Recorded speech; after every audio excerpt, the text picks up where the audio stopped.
Hey, how's it going, guys and gals? Welcome back for this week's episode of the Insider Gaming News Talk Show. Hope everybody's having a good one so far. Joined today by Kid22 and House Hendo. What's up, everybody? Oh man, it's been a couple. What's up? It's been a couple. All right. Been a couple weeks since we've been on. Since we had a little bit of changeover in staff, which has caused a little bit of hiccups, and then of course Mother's Day was in the way of everything, so that was always its own thing too.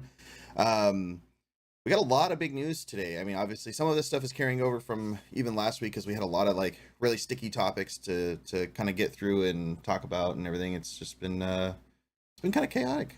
We'll have to see what happens. I know one of these things. Actually, I'm gonna let Tutu take this first topic here. Oh my god, the notifications are in the middle of my face.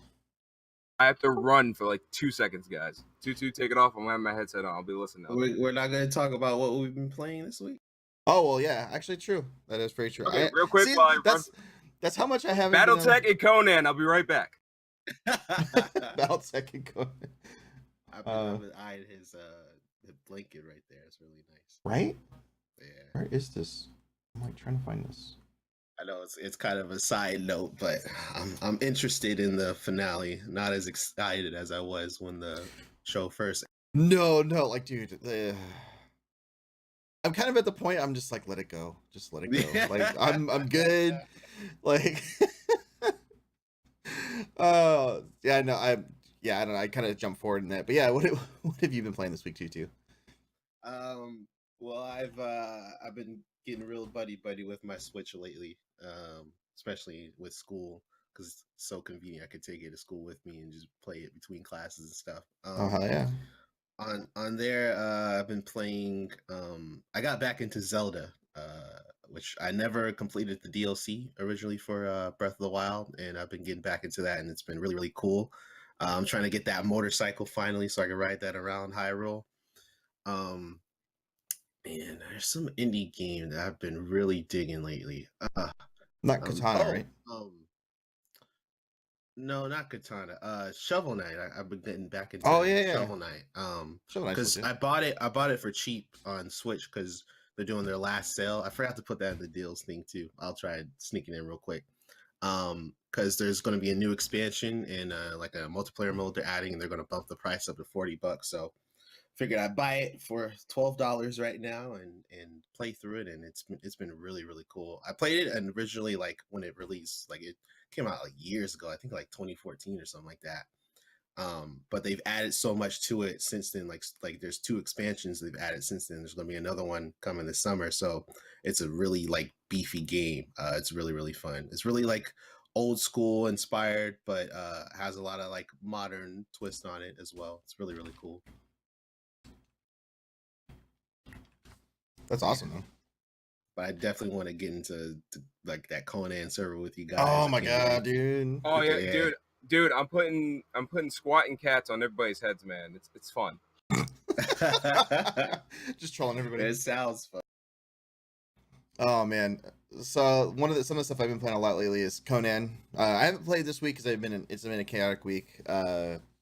at work and trying to take care of stuff at home. But I've been playing that and a lot of Mordhau. Like Mordhau has been like, yes, that's Mordhau's been my jam, dude. Like it's in my wish list, man. It's sitting at the top of my cart.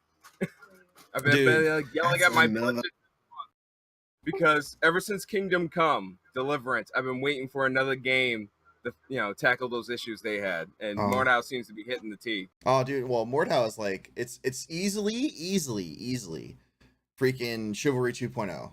Like and like substantially better. Like 80% of their weapons, probably 70% of their weapons, well, probably 70% of their weapons. You could throw them and pick them up. And if somebody dies, they drop their stuff, so you can pick up weapons and keep going, throwing stuff at people.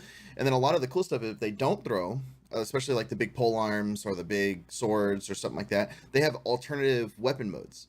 So like, for example, the longsword, the standard two-handed longsword, if you go and do its alternate firing mode, it flips it around and you beat people with the pommel instead. Yeah, you use the guard to actually use for the head strikes. Yeah, like you would in traditional. I just want to say on a little bit of a side note related to this.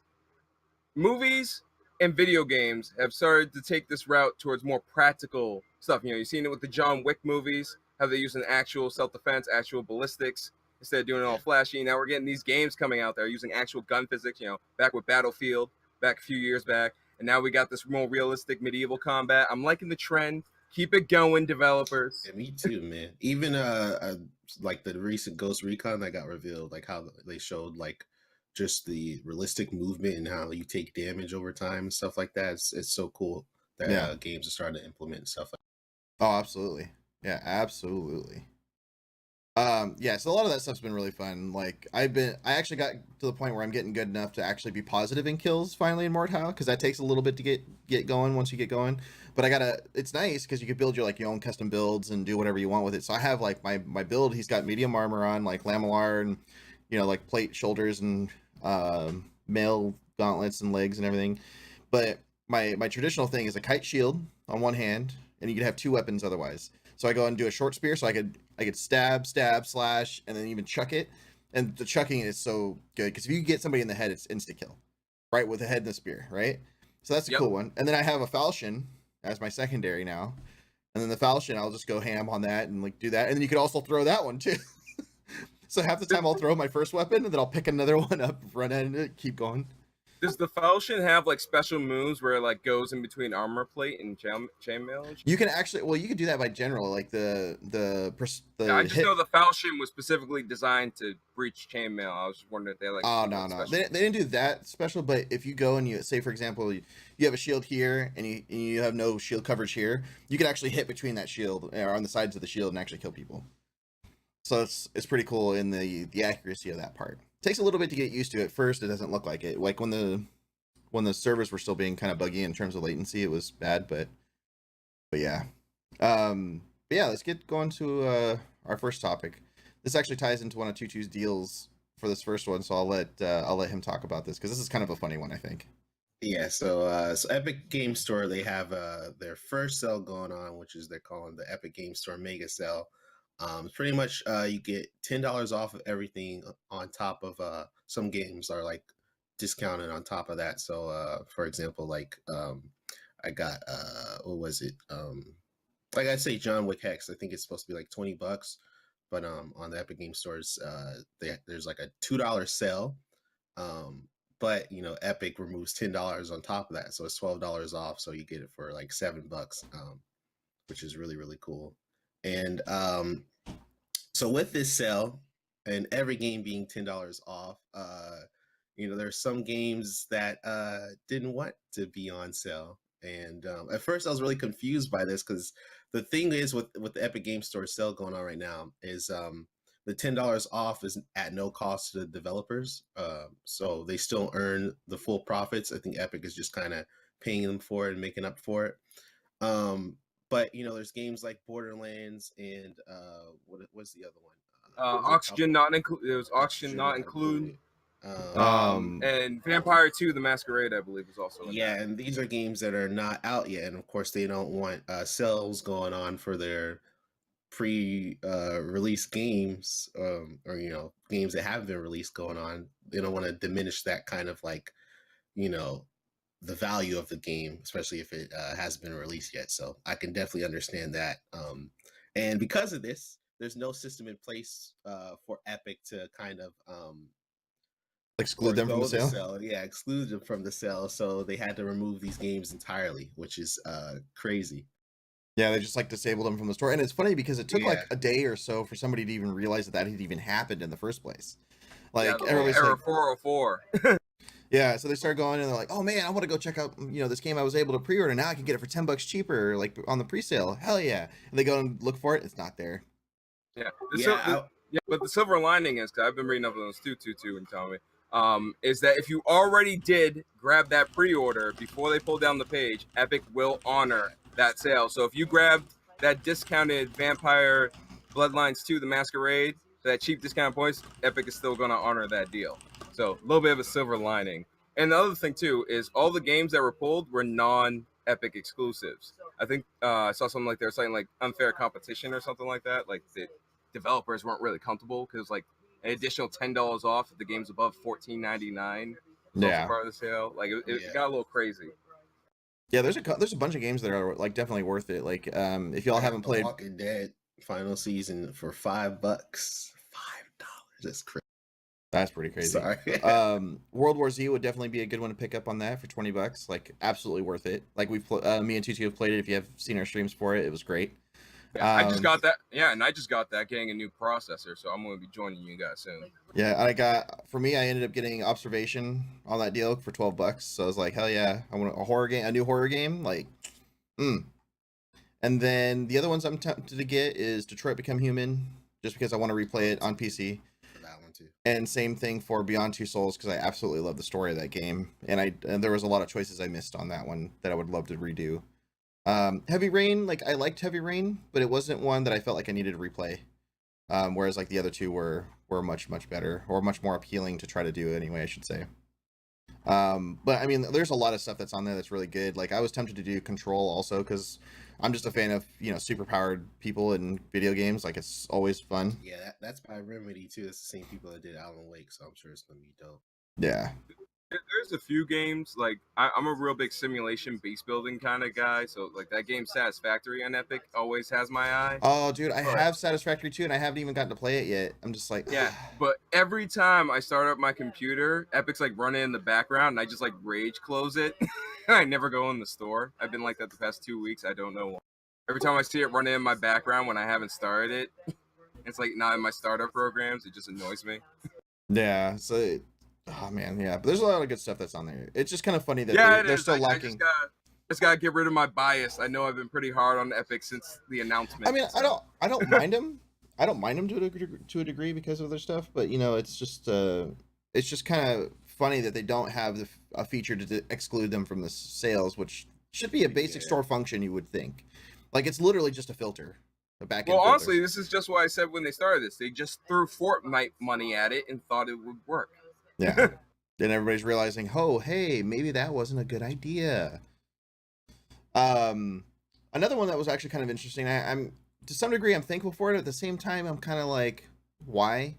Was Rockstar bought Starbreeze Studios recently because they were struggling to, basically being threatened to close at some point here in the near future because their last title got canned because it was The Walking Dead. What was the name of it? Overkill. Walking Dead Overkill. Oh yeah. Hey. Wait, who bought Starbreeze? Rockstar. Yeah, Rockstar. Oh, I didn't even know about this. What the hell? I think it just happened like 4 or 5 days ago. Wow. Yeah, this just happened this week. So that was its own crazy thing. That's and cool.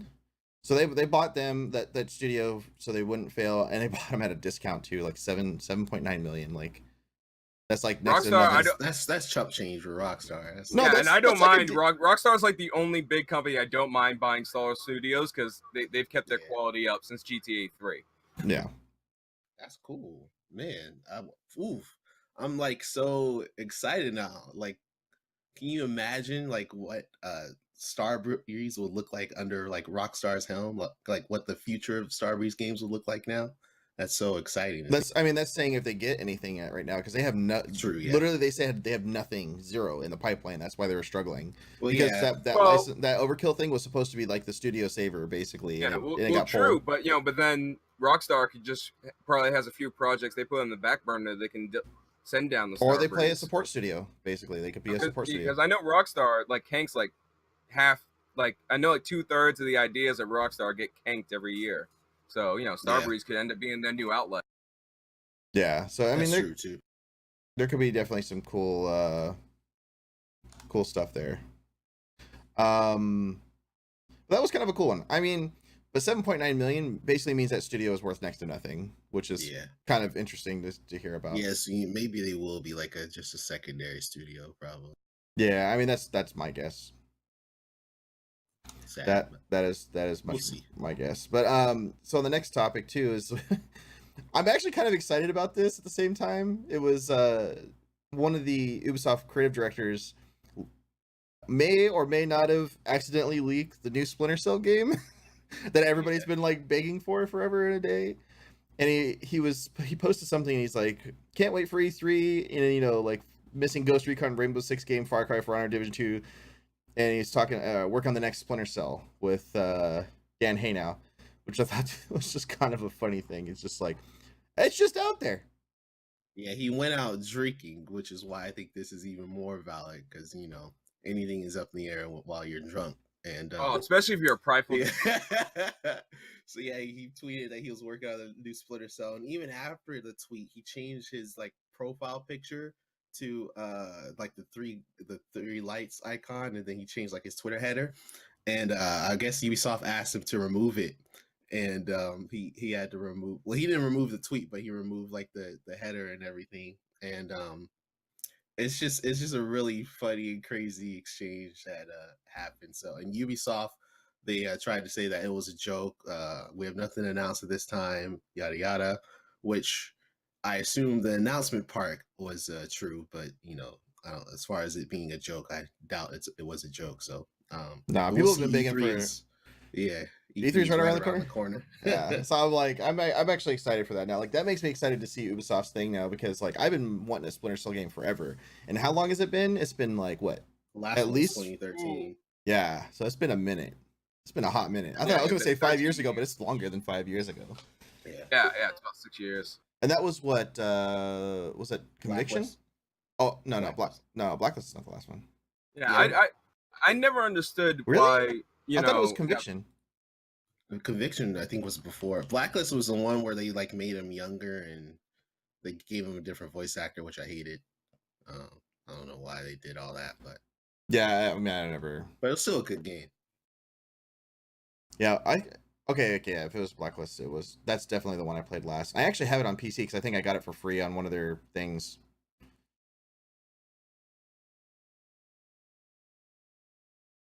But yeah, new Splinter Cell. Hopefully, potentially. They did there's another story about Ubisoft that got leaked that they showed there's 3 unannounced games coming for the fiscal year 2020, or by fiscal year 2020, so by March 2020. 3 unannounced games. So one is definitely Watch Dogs 3. We know that's been rumored for a while. I don't know. Now. I got excited about the first Watch Dogs, and then after that, I kind of lost interest in Watch Dogs. Yeah, same here. It'll be interesting to see what they do. Another rumor floating around is that this one is based in London, which is really cool, really different. So hopefully that'll add some flair to it. But the other 2 games are probably Assassin's Creed.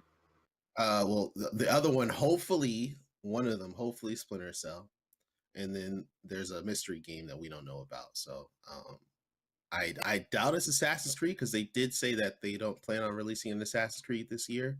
And if they don't plan on releasing it this year, it definitely won't be by March. So I never understood as far as what it is. I never understood what happened to Splinter Cell. Honestly, that game was competing with Metal Gear, and then it just disappeared. The last 2 in terms of story upset players a lot. Yeah, for some reason. But you could have came back from that. A lot of games have. Yeah, I mean, the same with Metal Gear 5 story sucked, but the gameplay was the best ever. And I would say the same for like Blacklist. Like the story was it sucked, but the gameplay was Yeah, the gameplay was the best.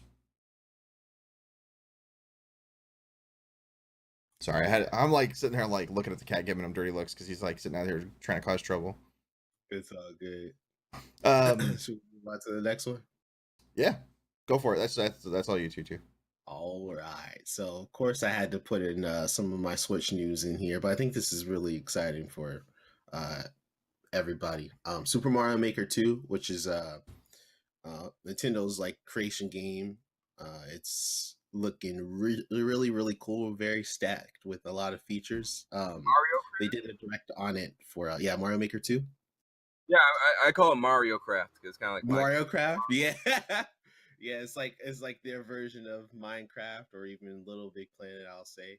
They did a direct, I think it was on Wednesday, and it's like 15 minutes going through like new features and whatnot. First, it started really slow, and I was like, okay, but then they really ramped it up with a lot of details. So the first big thing I would say is that there's going to be a story mode, which there wasn't in the previous game. The story mode has over 100 courses made by Nintendo dev, so that's really cool. There's a style based off of Super Mario 3D World, which changes the whole like gameplay of it. And the biggest addition to me is that there's going to be online multiplayer, online co-op, and online versus mode. And you can play like any level with your friends or with random people and compete and stuff like that. So it's really cool. I can't wait for this game. I was like excited for it as a Nintendo fan, but now I'm like really excited for it just as a gamer. I'm a sucker for a good base building game. Yeah. So I might have to get a Switch now. Yeah, it's going to be awesome. Man, oh man. Like Super Mario Maker was like for the first one anyway. I remember it was like a huge game for a lot of people. Like they spent like tons and tons of time in it too. So I can see that being like, yeah, this one especially with all the new features that everybody kind of wanted from the first one too, and you actually have a console that can actually do it. Yeah, like Mario Maker and like Paper Mario are just like those titles on the Mario. They just go crazy when they come. Yeah, it's funny because Nintendo recently released they re-released what was it, Super Mario Brothers U, which is new Super Mario Brothers U, which is kind of like their new school take on the old school formula. Mm-hmm. But it's like this game has like that style in it, and this game has like online multiplayer and co-op. So it's almost like, why in the hell would anyone want to buy that previous game when you could buy this one and there's infinite levels that can be made by players and you can play with your friends and whatnot. So it's almost like they just made that game null and void for Nintendo fans now. Yeah, it'd be interesting to see what they do. I don't know, Hendo, I think you might be able to take this one. I think this is something we talked about a little bit previously too, with the like how they, I don't know, maybe we'll both do it too. It's like the DLC business plan.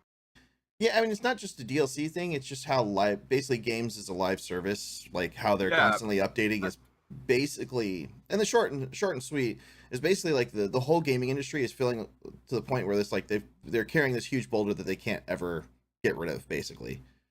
In my opinion, with this whole live service thing, on my take, is that this all started with individuals like Sean Murray and projects that have just been stagnated but getting still money, like Star Citizen.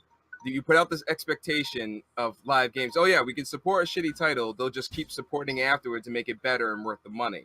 They set this standard over the past couple of years, which has left us in this situation. It's putting a lot of pressure on indie games and standalone titles. Something an alarm going? Yeah, that is actually. Where is my phone? I was like, wait, what is this?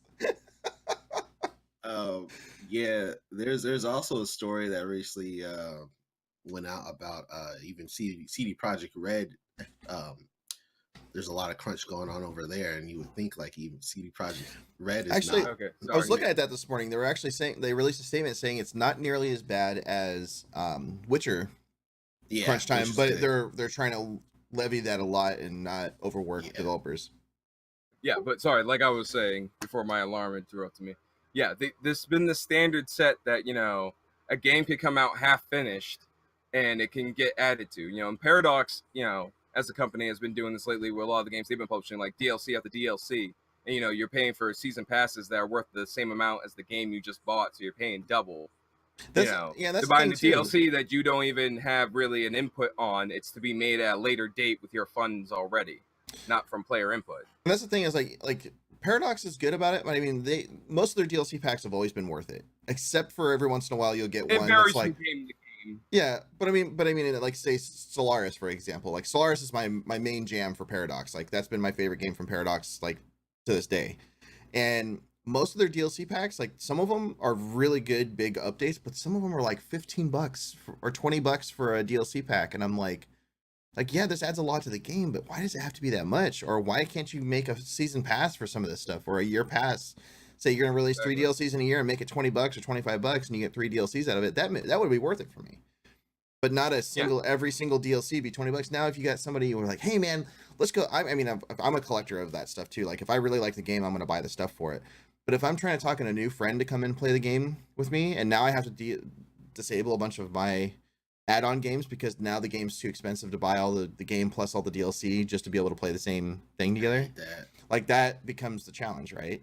But that's and then back to that, you know, with the live service thing and Stellaris specifically, you know, when it comes to mod support, their constant updates mess with a lot of mods that they're supposed to be mod friendly for. It's like me, I love Stellaris too, but I love it mainly because of the mods, and I can have like a whole Imperial Armada fighting like a whole bunch of Star Trek ships. You know, I can have some nerd fantasies going on in my Stellaris game. Exactly, right? But like every update like destroys half of my mods, and I have to wait for the guys in the workshop to find time to, you know, fix that one line of code that they changed just cuz. Yeah, and that's the thing is like going back onto the topic of all these like, you know, thing is like Paradox is obviously a good one with this because they just go and release the stuff as it's ready, and instead of trying to make this crunch and do all kinds of like every time they announce a new DLC pack, they're just basically saying it's coming out in the next 3 months. We don't know when, but we'll tell you when it's ready. Yeah, like there's no creative assembly which will just DLC you to hell and back.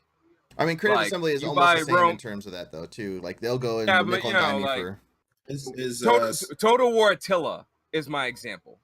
Oh, God. That's DLC by indie company. Which one? Sorry. Well, is Stellaris made by indie company? Paradox is. Yeah, it's made by Paradox. Essentially, they're not indie, but they're not big either, or they're not massive. Yeah, but see, but that's what I'm saying. Like big games like that, because of the way they do their updates and their constant DLC, it's putting pressure on a lot of other games that wouldn't normally have this if it wasn't for this trend. Yeah. So you got games that are coming out supposed to be a standalone, you know, 15-hour, 16-hour game, and people are so used to getting this live content that every, you know, if I wait like a month, there's going to be like 5 new levels in my game. No, it's not. This game's just a standard game. And people, you know, it's like you gave people a taste of ambrosia and you're putting them back on water. Yeah. Well, that's also the thing is, too, is not like the gaming industry really does look at each other, like in terms of companies.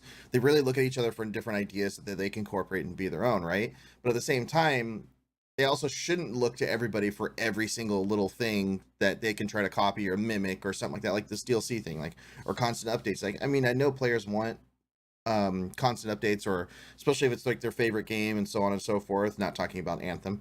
Like, game still can't get it right. But should you have your blocks changed from yellow and black in the background during wait, what do you mean? Oh, I should, yeah. Well, this is just a pattern. What's going on, Mintaki? But it just becomes this problem. Like they look to try to copy each other so much that it causes their own artificial crunch in some ways too. Or the executives see it in like the bigger companies and they're like, let's do this thing that made this other company a lot of money. Let's see if we could do the same thing.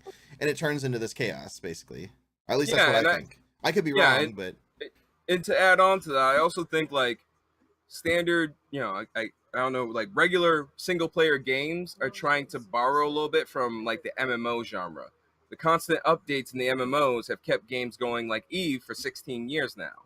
You know, it's been ridiculous. So I feel like a lot of these companies are trying to edge into that. Constant live updates to a community to keep them feeding to the same title while I develop a whole new game, whole new story, where you can just keep adding on to your title like the guys in the MMO field do. That's what I feel like look what trying to do. Look what Ubisoft's doing to Assassin's Creed titles now. Yeah, like Assassin's Creed get massive story content updates every couple months now, and like Assassin's Creed, like Assassin's Creed now, I think quite literally. I mean, they announced this way before the game came out. But it's got like 6 different storylines you could play in it basically now. Like you can play the main story that did the whole thing with the cultist and your sister and all that stuff, right? Or your brother or whatever it is. Exactly. Why make 6 games when you can add 6 storylines to the same IP? Exactly. Without having to go and, rush to make this new thing, meet this new deadline. It's like whenever it's ready, it comes out. Cool. It's fresh. It's good. It's creative. They're taking the IP and they're going with every way they can, which is creative in a way. But it's also not in the same way. It's like a 50-50. Yeah, the live servicing overall in general, I mean, it's a really good concept, but it's at the cost of these developers and their livelihoods and whatnot, which really sucks. I feel like it's a lot better on the indie scene where they don't really have to kind of cater to publisher demands and have a specific time set that they're supposed to release these add-ons and whatnot. But I feel like for the AAA developers, AAA companies, it's a lot worse because you have EA, you have whoever, just kind of you have to meet this deadline and this da da da da da. So it's really really sucky in that regard. I really hope that something better can be done, but these companies are all greedy and it's all about money for them. So exactly, you got the bigger companies. They're like, this live thing will work for us, and you got to put in pressure on smaller companies. That are coming from the customers for these big companies. Basically, that's the big circle jerk we just had, was just agreeing with each other. These big companies just being jerks, putting unnecessary pressure on the smaller guys. Yeah. Single IPs going for a decade. That's the challenge, right? I mean, it's just basically everybody trying to keep up with everybody. And then when one company does something good that everybody likes, like obviously everybody's now is trying to copy Apex to some degree because they had a huge success in the beginning. And it's just like that back and forth now with trying to basically stay up with each other. And it creates all these things where no developer gets, like a work-life balance essentially, except for some companies that are good about it. That's another thing too. Now you mentioned Apex.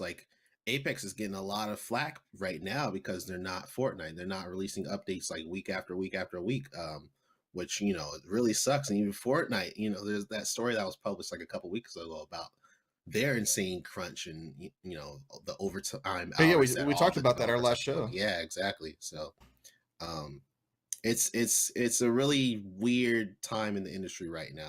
It's of course we all want content for our games, but we don't want it to be at the cost of these people's lives. Yeah. Honestly, I like the way Apex is going. I think Fortnite just tries to catch on too many fads. That's all they really do.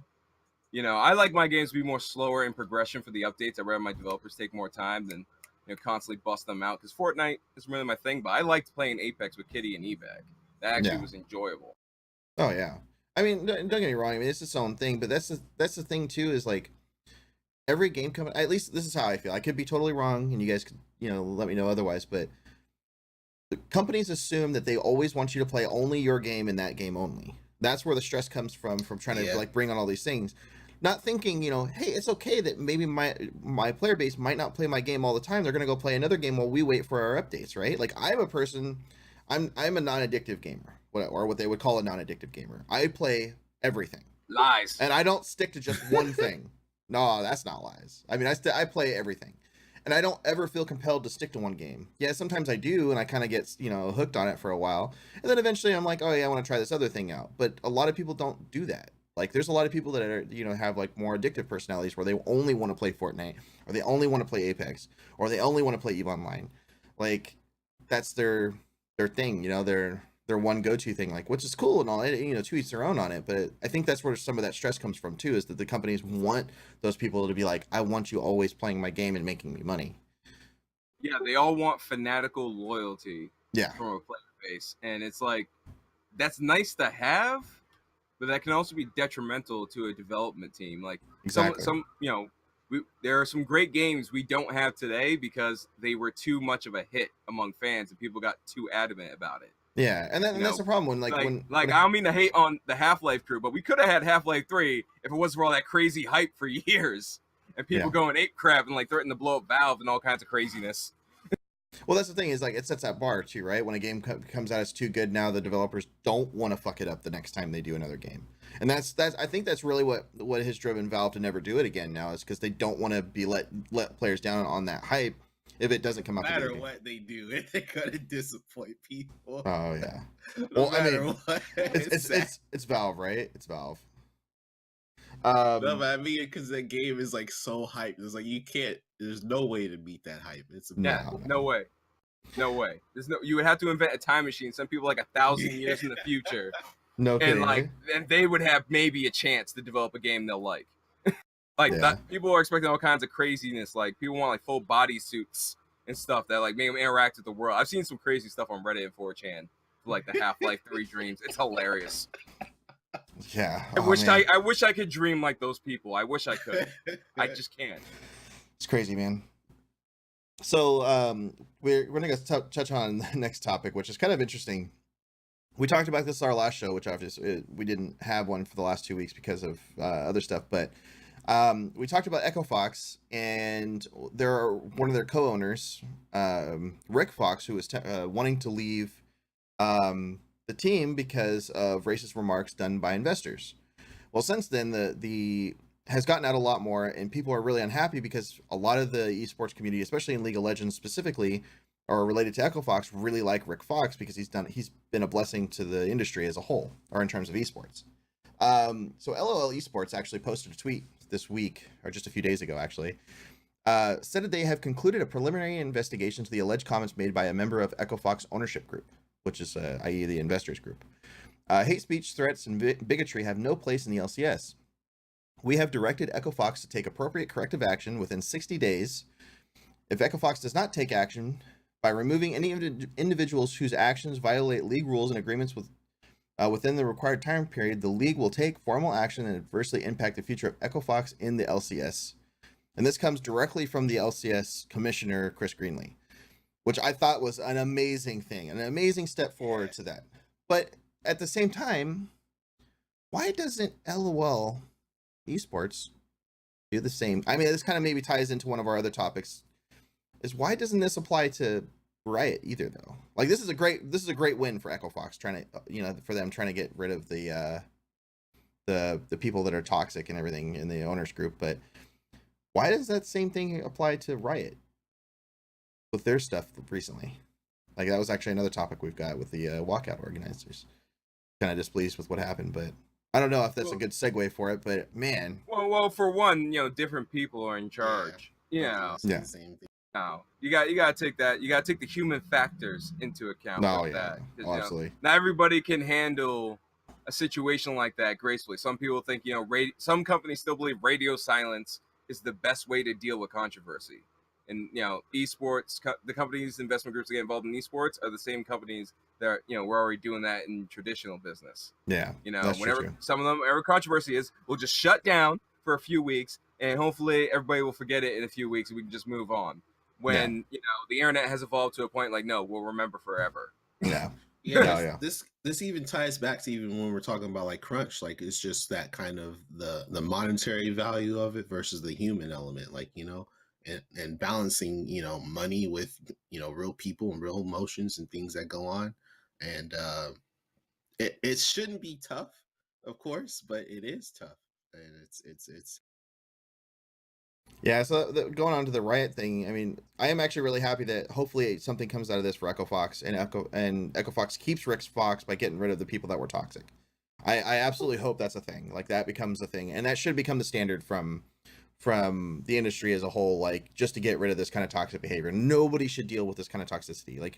And esports, sadly, has gotten that kind of feel of it, because they always seem to do this, and a lot, or not always seem to do this, but it's toxicity runs pretty deep in esports and as a whole. Yeah. I mean, look at how many I don't even know, just this year alone, we've seen how many, 6 or 7 different esports players get banned or removed from leagues for being toxic or some kind of crazy stuff coming out. It's crazy.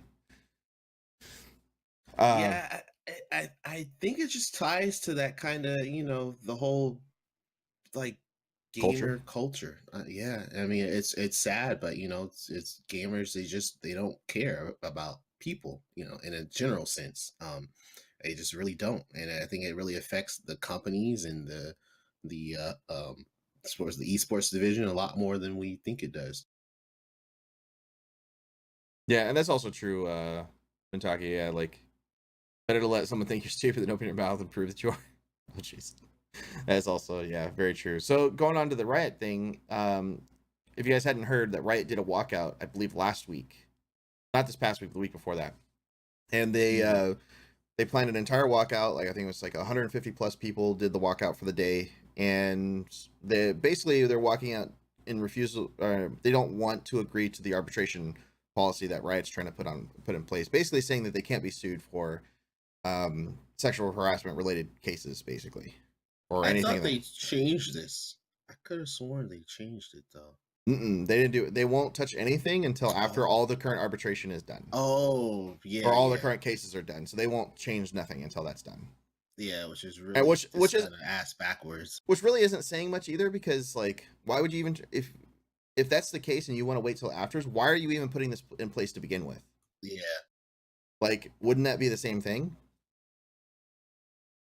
So now what's the penalty? I mean, we haven't obviously heard what the penalty is if employees don't sign this. So like, what happens when an employee's like, no, I'm not agreeing to this because I want my rights and stuff handled if I'm harassed in the office, or I'm sexually harassed in the office. Like, what happens to them? Now you're gonna fire him or punish him for it? Like that's kind of like the opposite of what you should be doing, right? As a company. Yeah, I'm all for like pressing charges. I think companies should be more proactive. Like if somebody literally has one, I kind of I understand HR departments try to take care of everything in house, but some of these things get out of control and they get hidden for years, and then thumb drives get found and shit. You know what I mean? Yeah. And we find out like all this crazy shit, and if somebody just decided to press charges instead of being coerced into going just to HR, maybe we could have prevented this whole situation from evolving. Oh, absolutely. I just think it just needs to happen more often. But I mean, just the fact that like all this stuff came out with Riot within the last few months of like all the sexual harassment and work culture style and all this stuff, and now all of a sudden they want to go and create an arbitration thing from all these employees speaking out on it. Basically, that's like, it seems just shady in general. Like that seems like a legal team just trying to hush people up before anything happens. Yep. But on our next topic, it's kind of actually an interesting one. I'm actually happy about this to some degree. I don't know how many people would be, but U.S. senators introduced a bill to ban loot boxes and pay-to-win microtransactions in video games as a whole across the entire U.S., which means like Overwatch loot boxes will be gone. Anything that has loot boxes, basically. But Overwatch is like the big standing out one because it just seems like the big... Yeah, this has been happening all over the world. I've been waiting for it to hit America, and this looks like this is going to be the first shot at it. Yeah. Because, this has been going on in Australia, New Zealand. I think, the EU has been tackling this. Mm-hmm.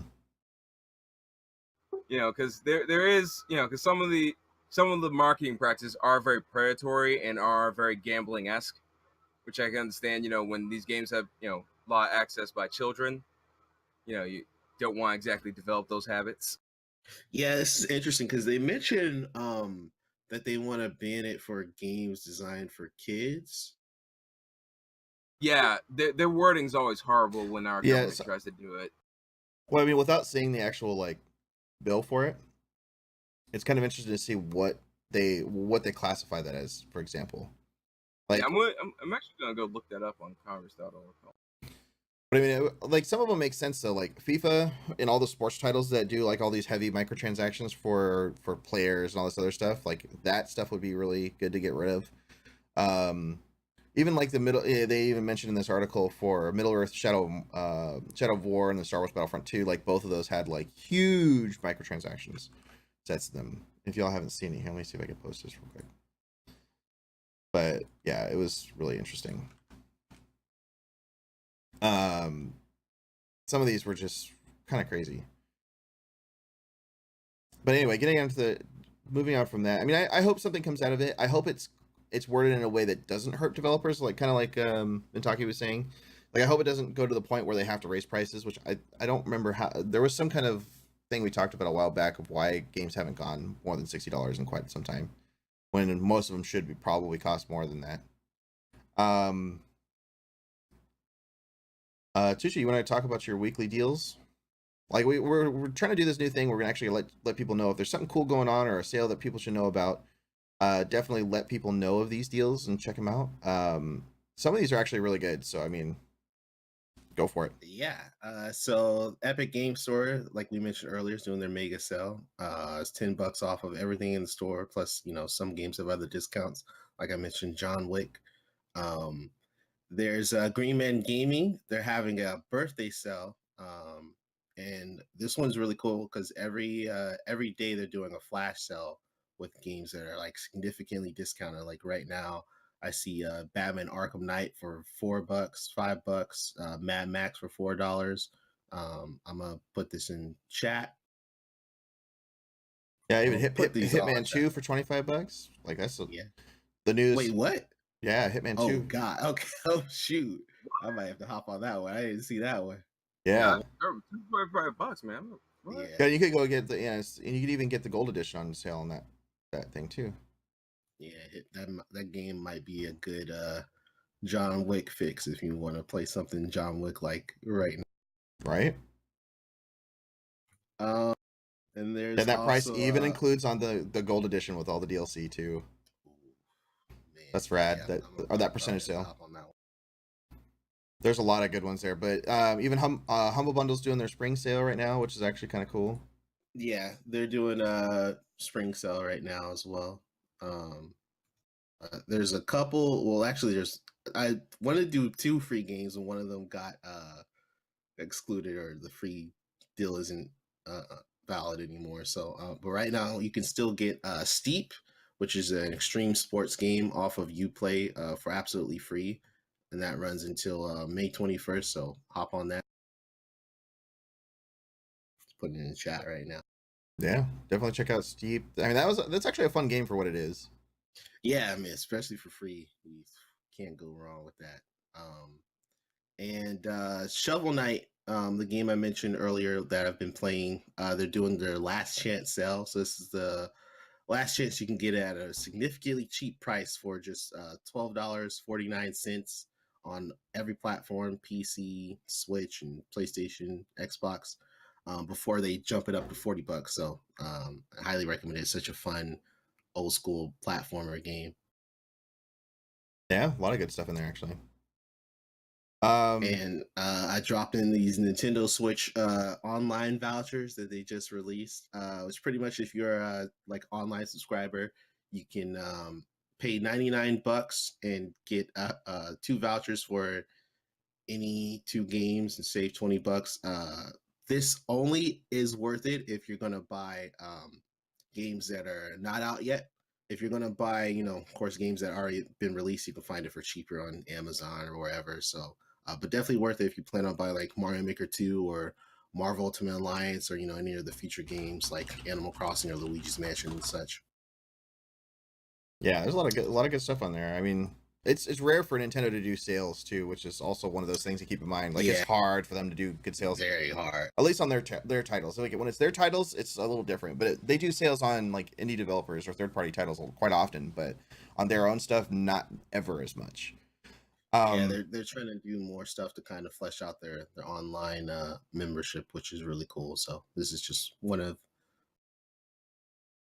those things. But yeah, going on to our big top story of the day too is actually going to be kind of interesting. And this is actually on the show. This is a news that I was really excited about. They're not specific in what they're doing together, other than they want to create better cloud services in gaming, and also want to focus on Microsoft Azure, which is I believe their framework for it. And so Microsoft and Sony, I'm sure most of you have heard about this by now, is that Microsoft and Sony are exploring a strategic partnership. They want the companies to collaborate on cloud-based solutions, from gaming experience to AI solutions, which can include pretty much everything at that point. I mean, that's a pretty wide and open book for it. But a lot of the stuff they talk about, it's just they're not completely signed on yet, but they're working on future cloud solutions in Microsoft Azure to support their respective game content and streaming services. In addition, the two companies will explore the current Microsoft Azure data center based solutions for Sony's game and content streaming service. By working together, the companies aim to deliver more enhanced entertainment experience to include worldwide customers. The efforts will also include better development platforms for their content creator community, which is interesting because I didn't know they had a content creator community. Did you guys? Like what? No. I don't know, unless Microsoft's counting all the 12-year-olds that made all those Halo memes that we love. Well, okay, I take that back. Microsoft does with Mixer, but Sony, but Sony, like Sony. Well, Sony, they have. Well, they might have stuff over in Japan that we don't have here, though. They don't have like a service, but they do have. They have this thing called like Provided by PlayStation, where they reach out to certain content creators and they hook them up with games and stuff. Yeah, maybe that's what it is. Maybe. But yeah, it'd be really interesting to see. Like, I'm excited to see if like they actually build stuff, they actually go through and do everything. So, and actually create just better solutions for everybody, which it would be an awesome thing to see. Like, maybe they'll bury the hatchet on these exclusive, the exclusive time deals from third-party companies. Like, maybe that'll be a thing for them to finally like knock that shit off, or it'd be a weapon for them both just to kind of like throw at each other and be like, hey, if you don't stop doing this, we're gonna pull this partnership. I don't know. You never know. But hopefully that becomes a thing. Yeah, this is very exciting just for everybody. I mean, we already saw like earlier in the past, I'd say like a year and a half about Microsoft and Nintendo getting buddy and doing a lot of things together. Never saw or expected Sony and Microsoft to join forces. Like that's the last thing anybody wants to hear about, right? Like, it's like Klingons and Romulans like marrying and shit. Yeah. Like, is that crazy? I don't know. I don't know any better. Like, I'm thinking like Klingon Romulan hybrid children crazy. Okay. Well, maybe it's finally that that realization from both companies, like higher ups, that maybe that gamers just want to play together. They don't care what they're playing on. They just want to play together. And I think it's slowly coming to that because we saw like last year there's such a big controversy about like Sony just not wanting to do crossplay and then like just standing their guard, like saying no, we don't want to do it. And I think it was like late last year where they finally was like, all right, look, let's beginning of this year.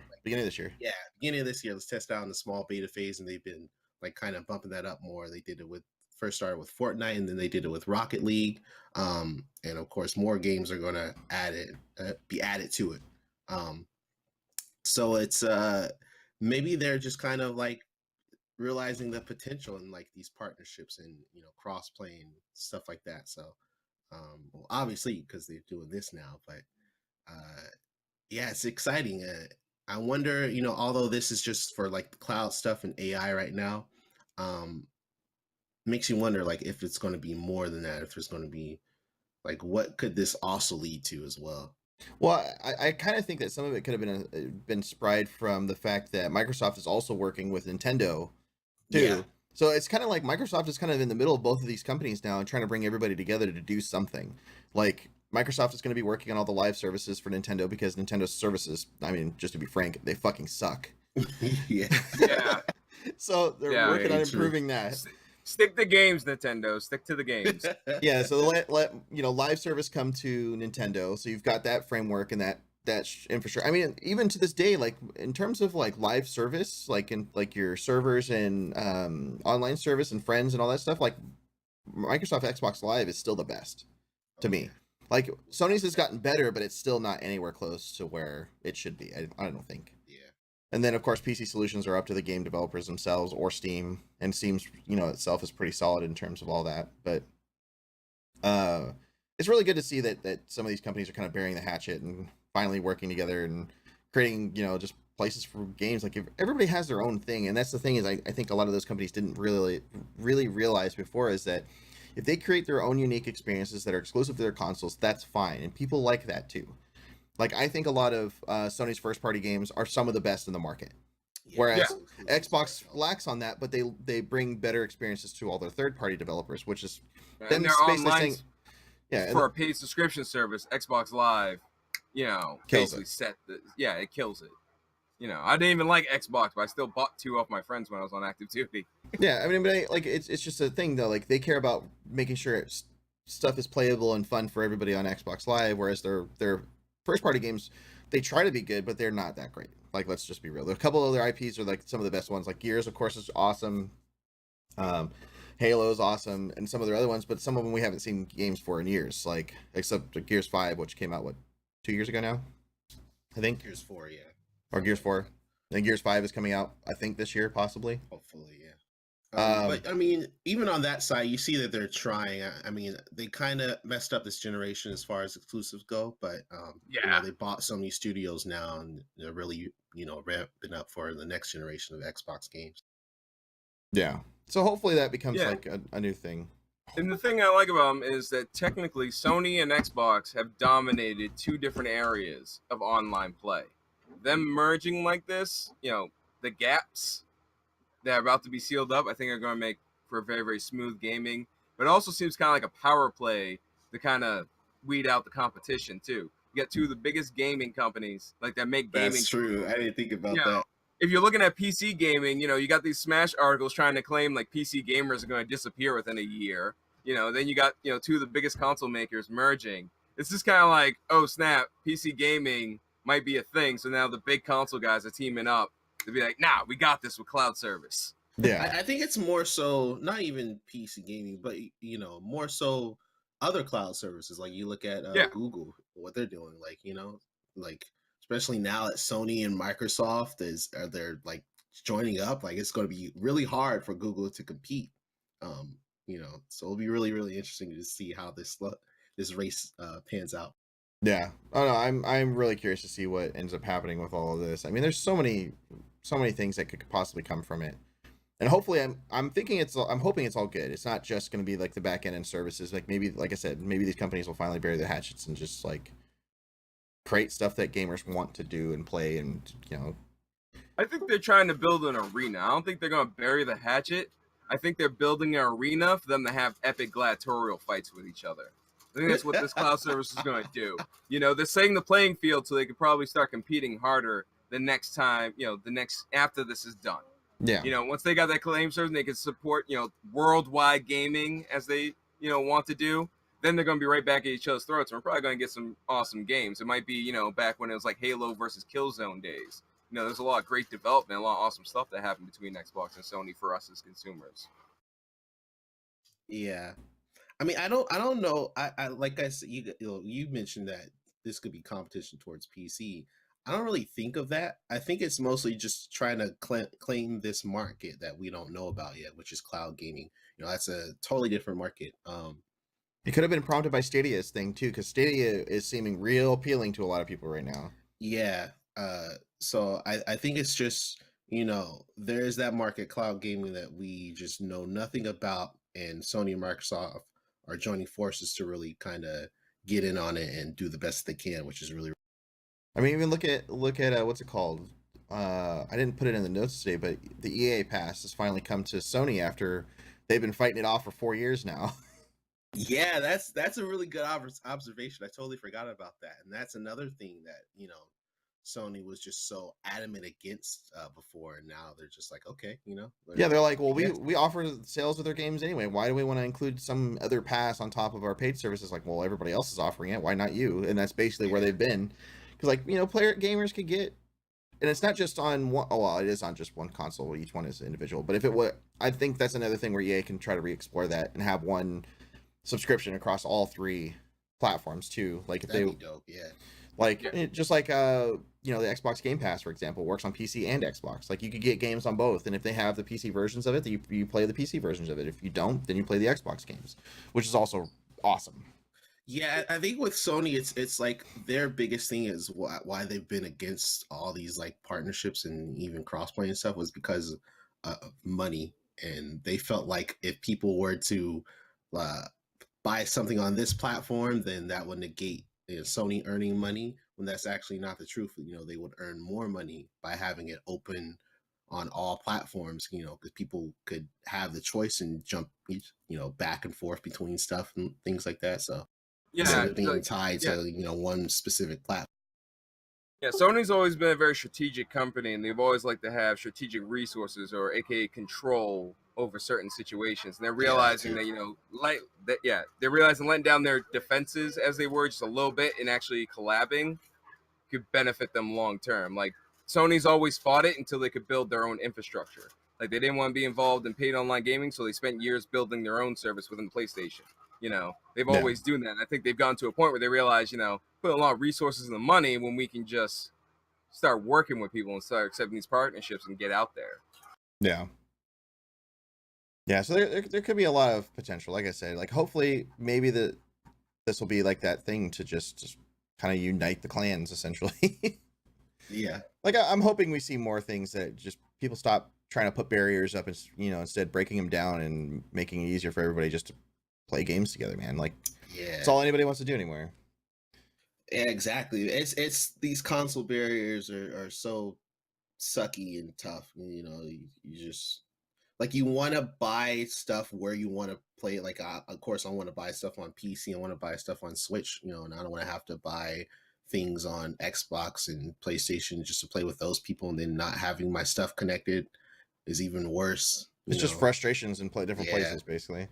Yeah, I think what's probably happening. I think console companies are moving more towards their developing houses. That's why they're focusing on this cloud thing, because as soon as you get everybody playing closer, like Tutu just said, everybody just wants to play games together. Buying an Xbox, getting a PlayStation, grabbing a Switch and a fucking PC. Now everybody can do that shit to play with everybody. So maybe they are trying to consolidate and focus more on developing games and content and focusing that instead of over consoles. And maybe we are moving towards a one or maybe several or just like 2 or 3 console world. Yeah, I mean, imagine if you could go and play a game without having to pick and choose the arena you're playing in. You go and you get you get a live cloud service that goes now. It offers Xbox exclusives and PS4 exclusives all on the same place, and you can play it on any platform. Wouldn't that be a thing? Yeah, I mean, I know people hate Fortnite, but like honestly, like one of the best thing about Fortnite is the fact that I can play it on my Switch, take it on the go, and instantly, like when I come home, just play it on my computer, and everything that I did, all the challenges and everything that I bought, it's all there. Like that should be gaming. Like no matter what you play on and where you are. Literally, the only thing I give credit to Fortnite for is because they have a system like that where you can literally play it on any platform and it all correlates. Like EVE Online has been trying to experiment with that themselves because they've been trying to add, like a mobile element. I think it got canked, hopefully, but I think it's still going out in Asia with their South Korean developers. But still, that's something that I agree with. You should be able to have a company where you can just pay them for the game and the platform is just whatever the hell you have. Exactly. Games should be services themselves. But yeah, once 5G becomes a thing, and then cloud gaming, I can't wait. I cannot. Oh yeah, no, it'd be a good thing. Take the Our outages are going to suck to a whole new level, though. We all know this. Because everything's up in the cloud. First time a city has a blackout, there's going to be like a whole new level of gamer rage videos. So Take the Barriers Down is it's beautiful and brings us together, but competitive players, not even pros. A lot of the pros in terms of anything usually stick to PC. I mean, at least as esports has been going on too, like it's leaned way more towards PC, aside of like fighting games and specific genres of games like sports and fighting games. But aside of everything else, everything pretty much has moved to PC in terms of competitive scene. Yeah, at least I would just like an emulator like program for the PC where I can just hook up a PS4 controller and just run the PS4 software on my PC. Hey, that'd be if they were to do some stuff like that, like kind of like how you buy Windows for your computer, if you could like buy the PS4 OS and like install it on your computer or something so you could play with your buddies on the console, that'd be dope. Yeah. Like I imagine just like eventually like you get a smart TV, or even you said like on your computer there's like a PlayStation 4 OS and different apps and services where you could just play all these games and they're all connected with each other like that. Yeah, so I mean it would be really cool, I think. See something rad come out of it. But aside of that, I don't know. we have anything else this big for today? We have some other stuff, but I mean, it's not really. Yeah. It's not really consequential of anything, really. No. Yeah, we had to get this 2 weeks of build up out, and we did that. Right. Accomplished that mission. Right. Oh, and did we make announcement about our staff changes on here? Or should I say it? We did lose a member. Yeah, we did. We unfortunately lost one of our producers, which is actually one of a dear member of the show. He's not dead or anything, obviously. But yeah. He's alive and well. He's doing well. Great. We promise. He's not tied up in Tommy's basement. Good riddance. No. Kitty Crusade left us recently, so we won't be seeing Kitty, unfortunately, anymore. He's gotten a new job and worked for started doing other stuff. So has moved on. Got family to start and everything. So busy man. Much love to Kitty. He's awesome. Much love to Kitty and all your future endeavors. Hope you come back someday, my friend. Oh yeah. Aside of that, yeah. And if anybody's looking to go and join us here on the show, or even become a producer and help us find news stories and stuff like that, we're always looking for people to help us. The more people, the better. That way people can take weekends off if they need to and do other things. And I mean, as much as we all love the show, we all like our free time too. But we're gonna go ahead and head out for today, folks. If you guys haven't checked out all the awesome streamers here on FatB TV, definitely do so. We got House Hendo that's gonna be joining us here soon. Yes, I literally just have to transfer my hard drive and my GPU from my current tower to my new tower, and we'll be ready to roll. Got a new Ryzen 5. I'm ready to roll on this. Nice. There you go. You can check out all the streamers here that are at least live on the show here, and all the many other streamers that are below here on FatB TV on INN. But definitely thank you all so much for joining us tonight. I hope everybody, or today, I should say. It's not nighttime. I'm always used to saying tonight. Well, to everybody in Eastern Europe, happy nighttime to you. Any of our foreign viewers. My head is so confuzzled right now. I went to see John Wick 3 last night at like 12 midnight. Oh, it was so good. Such a good movie too. Such a good movie. And I just found out that we're definitely getting an Alita sequel. So anybody who saw that movie a few months ago in theaters, we're getting a round 2. Rosa Salazar is going to do it again for us, guys. Nice. I love that actress. I think she's amazing. She brought a bug-eyed CGI character, more human than any of the human actors in that movie. That's awesome. That is talent. That's the same with the Pokemon and the Pikachu movie. Yeah, I know. I gotta go absolutely. See it. That's good. I know. You guys are gonna give me shit. I gotta go see it like tonight or something. I know. Speaking of which, I haven't shown this before on the show, and you guys have kind of been looking at this. What I've got on is we've actually got our new apparel store up, FatB TV hats. Show it off. Do us a little twirl. Then we have our FatB TV esports jerseys. If you guys all haven't checked it out, I actually have the alternate white style here too. So if you like the black version or the white version, you have both. They do your custom names on the back with all of our sponsors. Y'all haven't seen those? I need to get. Oh snap! You can see like the little honeycombs on. Yeah, you can see it all in there. That's cool. So yeah, it's on both. If you haven't checked them out, definitely do so. There's a lot more stuff on there. We've got, these are just the esports jerseys, but there's also t-shirts, performance shirts, sweaters, hoodies, even a flag. If you're a Goonswarm member, you want Goonswarm on it, you could do it. Or you just want to troll people that hate Goonswarm, still buy the flag. Hey, there you go. Alrighty, guys and gals. Hope you all have a great rest of your day, and we'll see you all next time here on Insider Gaming News Talk Show. Have a good one. Catch y'all on the flip side.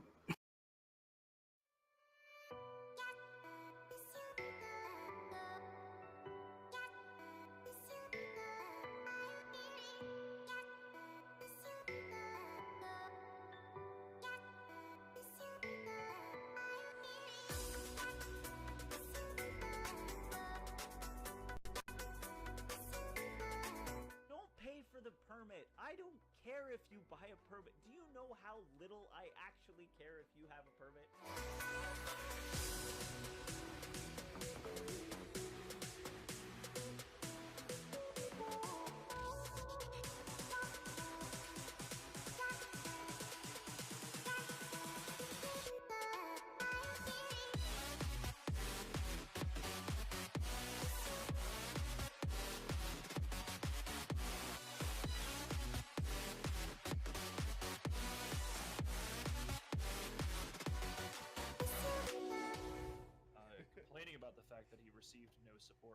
from that. I think Boat has some. Yes, I do. Oh, I got some leaks for you. It's like simple shit like that. Nope, simple shit like that. If he can't answer that, I need to break in because I need more original every week. That's a goal. Do you really actually get paid for that? Because you deserve money for that last one. That one was a fucking amazing setup.